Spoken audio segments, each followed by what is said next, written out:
샬롬, 하나님과 동행하는 새벽기도회 달라스 임마누엘 교회 권성철 목사입니다. 오늘도 하나님과 동행하며 풍성함을 누리시는 저와 여러분 되시길 주님의 이름으로 축복합니다. 오늘 말씀은 사무엘하 16장 1절에서 4절까지의 말씀입니다.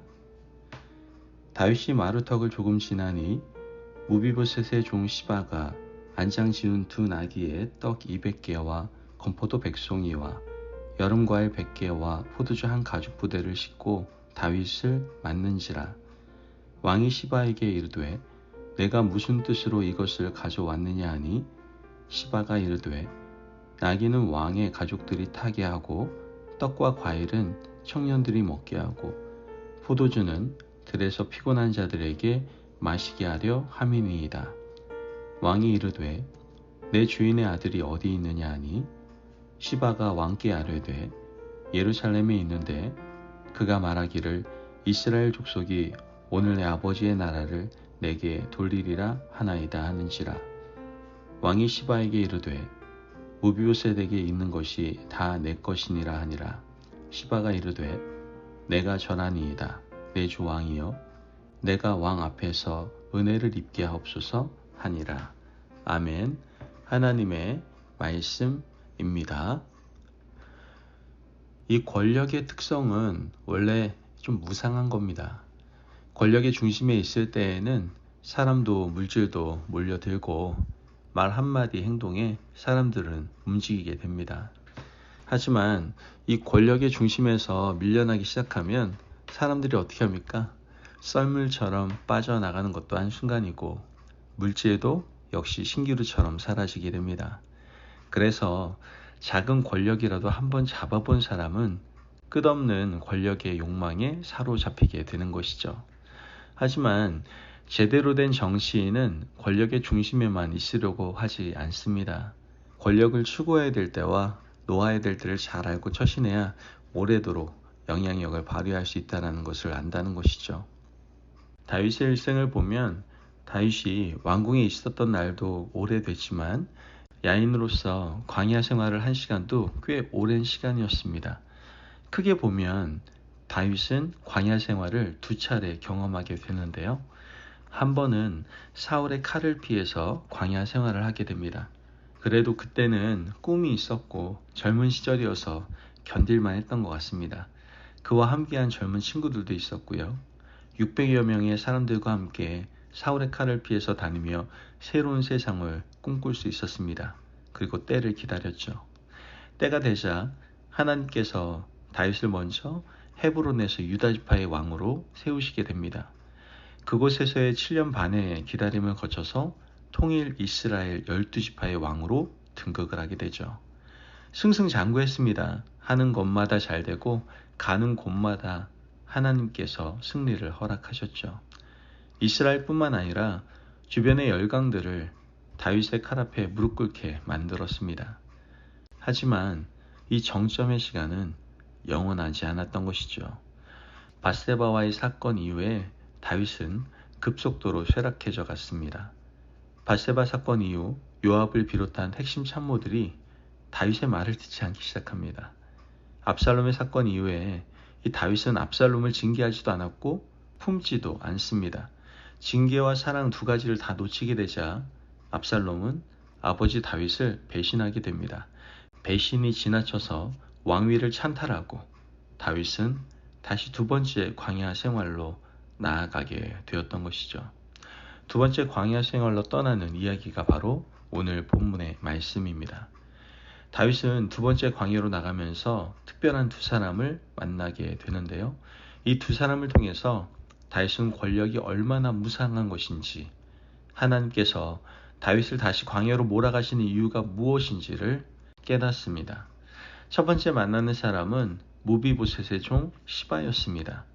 시바가 떠나는 다윗을 위하여 무언가를 준비해서 기다리고 있었던 것 같아요. 1절 말씀을 보면 다윗이 마루턱을 조금 지나니 무비보셋의 종 시바가 안장 지은 두 나귀에 떡 200개와 건포도 100송이와 여름과일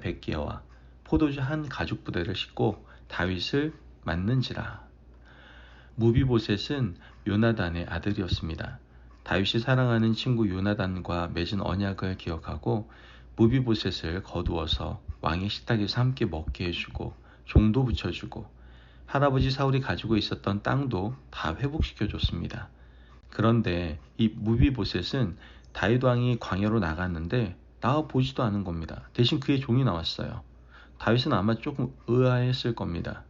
너의 주인 무비보셋은 어디에 있느냐? 라고 묻게 되죠. 그때 시바가 이렇게 대답을 합니다. 3절 말씀을 보면 왕이 이르되 내 주인의 아들이 어디 있느냐 하니 시바가 왕께 아뢰되 예루살렘에 있는데 그가 말하기를 이스라엘 족속이 오늘 내 아버지의 나라를 내게 돌리리라 하나이다 하는지라. 다윗이 이제 이렇게 되어서 쫓겨 나가게 되니까 무비보셋이 드디어 내 아버지의 나라를 되찾는 날이라고 했다는 거예요. 나중에 밝혀지지만 이 말은 거짓말입니다. 무비보셋의 종이 그의 주인을 모함하는 말이었던 것이죠. 하지만 이 사실을 알 수 없었던 다윗은 아마 굉장히 화가 나고 서운했을 겁니다. 요나단과 맺은 언약을 기억하고 무비보셋에게 새로운 길을 열어주었는데 어떻게 자신에게 이렇게 할 수 있는가? 다윗은 참 많은 생각이 들었을 겁니다. 그러나 이러한 복잡한 생각을 접고 다윗은 다시 가던 길을 재촉하게 됩니다. 그때 한 사람이 다시 나타나서 다윗을 욕하며 저주를 합니다. 그 사람은 바로 시므이라는 사람입니다. 몰락한 사울 왕가의 먼 친척되는 사람입니다. 이 시므이는 다윗을 저주하며 심지어 돌팔매질까지 합니다. 다윗을 호위하던 아비새가 분해서 다윗에게 청합니다. 저에게 말씀하시면 건너가서 그의 목을 베어오겠습니다. 그러자 다윗이 이렇게 말을 합니다. 사무엘하 16장 10절에 11절 말씀을 보면 왕이 이르되 수르야의 아들들아 내가 너희와 무슨 상관이 있느냐. 그가 저주하는 것은 여호와께서 그에게 다윗을 저주하라 하심이니 내가 어찌 그리하였느냐 할 자가 누구겠느냐 하고 또 다윗이 아비새와 모든 신하들에게 이르되 내 몸에서 난 아들도 내 생명을 해하려 하거든 하물며 이 베냐민 사람이랴 여호와께서 그에게 명령하신 것이니 그가 저주하게 버려두라. 다윗은 시므이의 입을 통해서 하나님이 자신을 책망하는 것을 들었습니다. 교만의 정점에 서 있고 목자된 사명을 감당하지 못하고 아들의 잘못을 징계하지도 않고 품어주지도 않는 자신을 시므이의 입을 통해서 하나님께서 책망하신다는 것을 깨닫게 되었던 것이죠.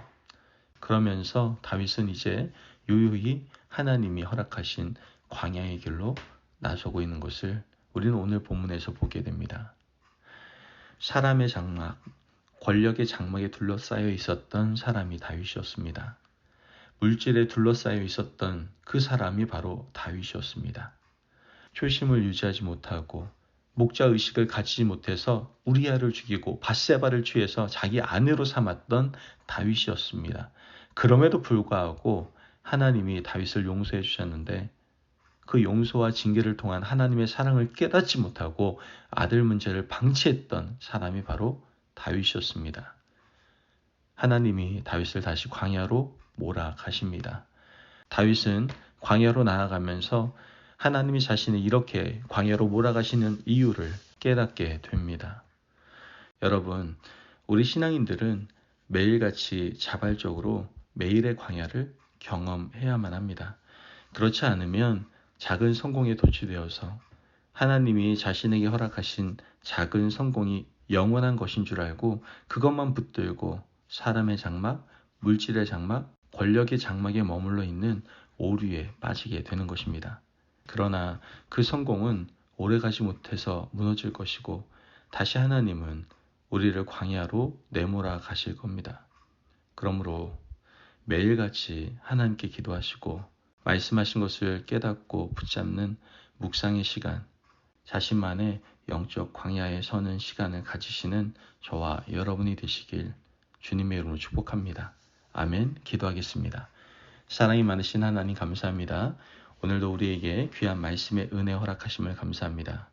하나님, 우리가 초심을 잃지 않기 위하여 매일 기도와 말씀으로 영적 광야에 서게 하여 주옵소서.